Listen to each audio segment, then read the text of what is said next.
Kim takmadı anlayalım.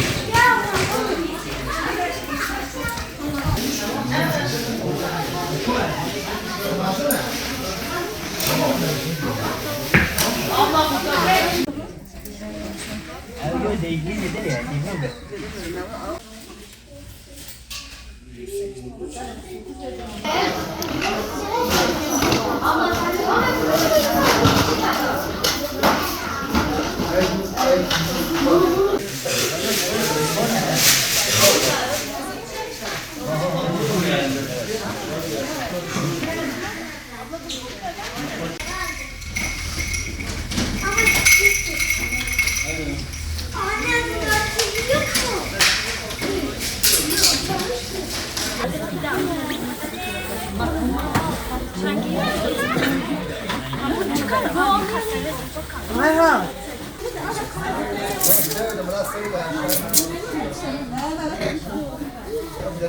Sen de 24 numara alabilir miyim?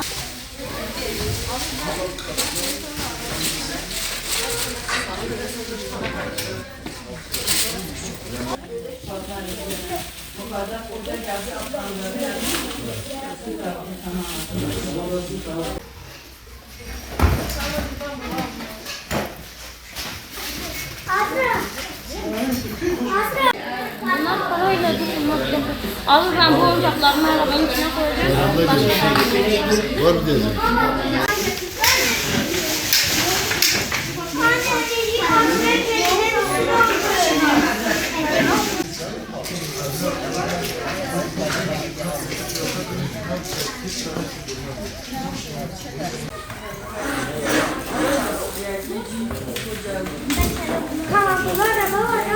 Umut Kervanı olarak Van'da Minik Kardeşlerimiz Üşümesin projesi adı altında derneğimize kayıt olan ailelerimize sosyal marketimizde kışlık paket hediyelerini gerçekleştirdik inşallah.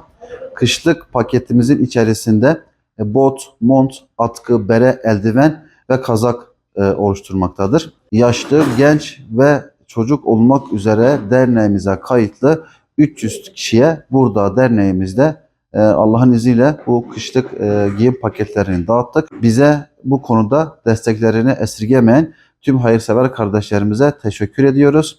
Allah nasip ederse 2026 yılında da derneğimize kayıtlı olan ailelerimize her türlü desteği sunmaya devam edeceğiz.